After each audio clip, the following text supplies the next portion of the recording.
very different opinion to me on this. I know.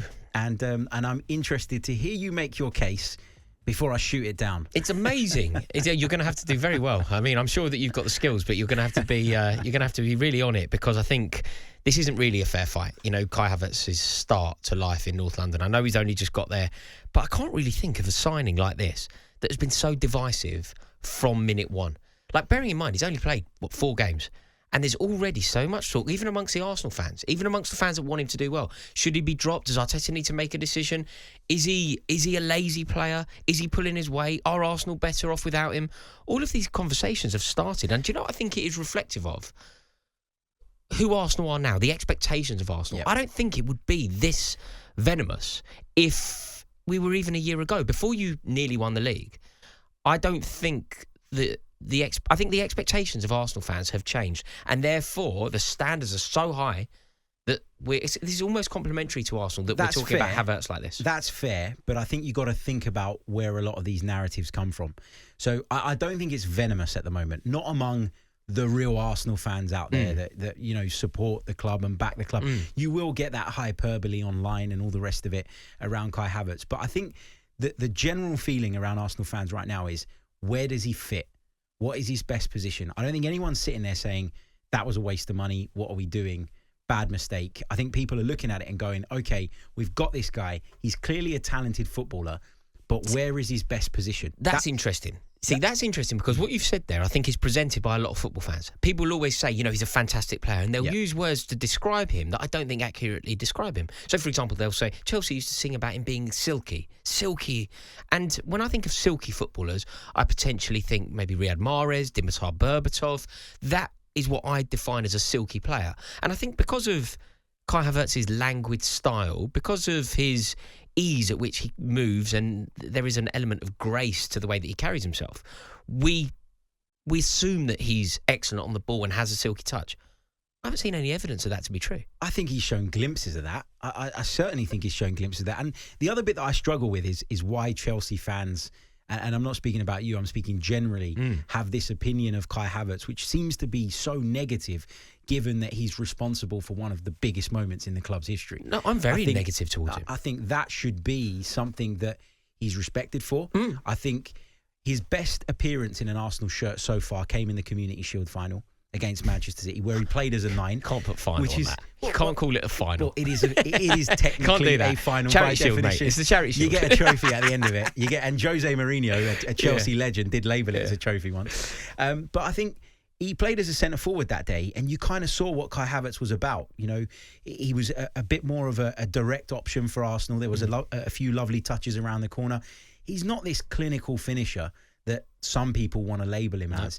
I think we all know that. I think we all understand that. I think the problem is for him right now is that he's come into an Arsenal side and he's replaced somebody that brought so much balance and stability to midfield in Granit Xhaka, and he's not the same profile of player.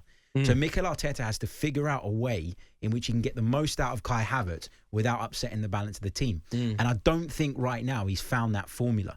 But there's so many players. You know, Robert Pires didn't score for Arsenal in his first 19 league games. Thierry Henry took a while to get going. Dennis Bergkamp, I think Martin Odegaard got 1 in 12. Yes, but with each of those examples, the player was finding his feet in a new country. So you signed Dennis Bergkamp from Inter Milan, so he's finding his rhythm here. You signed Thierry Henry from France, so he's finding his rhythm here.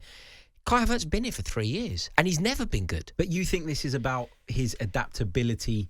You think it's a problem with Kai Havertz and the Premier League? Is that what you're saying? Yeah, I think it's just a problem with Kai Havertz. I don't think he's a particularly good player. I've never seen any evidence to suggest that he is the player that is worth all of this money that has been spent on him. Like, and when I think about Arsenal, think about the way that Arsenal like to play. Think about the Arteta system, which is this zippy, intense, fast way of playing the game. You know, your attackers, all of whom, by the way, I think are better than Kai Havertz. Whoever you want to say, whether you want to talk about Eddie Nketiah through the middle, whether you want to talk about maybe Leandro Trossard on the wing, whoever comes in instead of Kai Havertz, I think the players that you already had are far better options.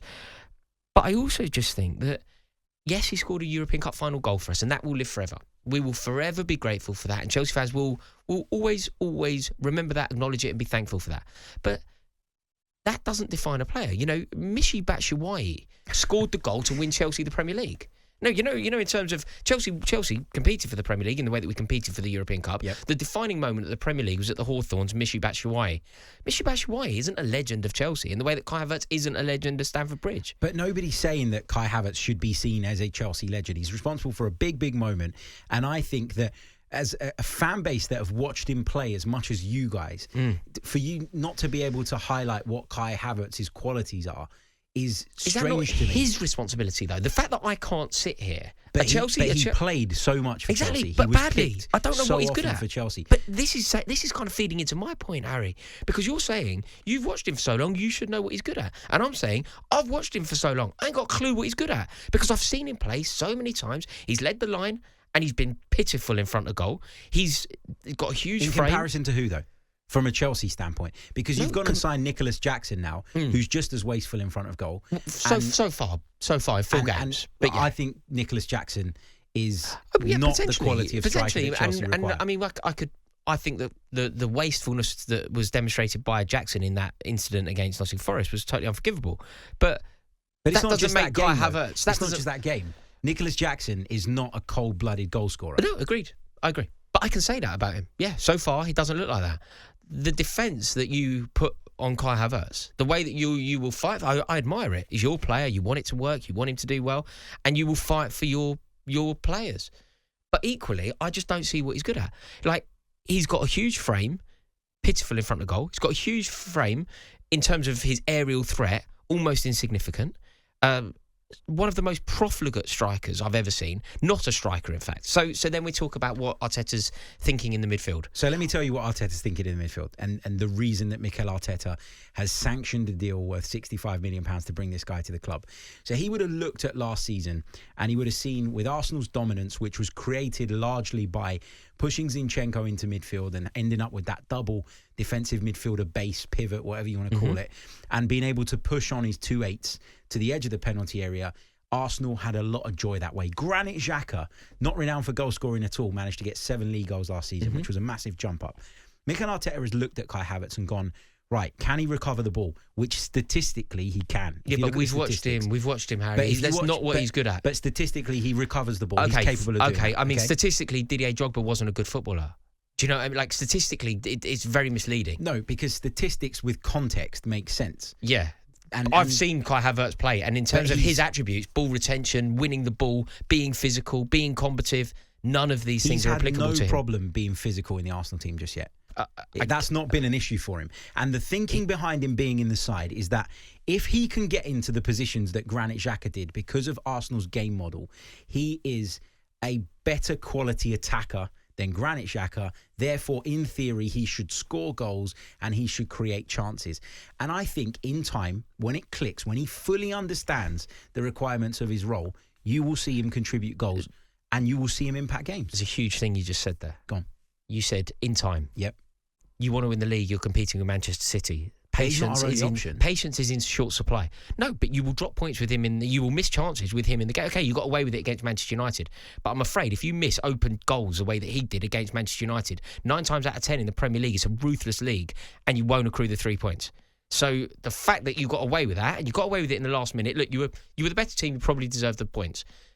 But you're not half lucky that day. And if you weren't lucky, if that had ended maybe 2-1 to them or even a draw, today we'd be sitting here going, Kai Havertz cost you that game. How many times can he do that when you're competing with Man City? You need to have patience. Look at Fabio Vieira, great example. Gary Barlow. Came to the Premier League last season, was really on the peripheries of things, didn't impress, started this season like an absolute house on fire. He wasn't your main man. You've signed... Kai Havertz is not our main man. He's not even in the front line. He's not even a part of the front three. Main starter. Fabio Vieira wasn't a starter. Kai Havertz is a starter for you. You paid a fortune for him, despite the fact that you were the only team that wanted him. You were basically bidding against yourselves. You've paid a lot of money for him. It's very difficult to bench him. It will break his confidence. Look, time will tell, Harry. Time will tell. This could go on all day. It really We'll revisit. We'll revisit for sure.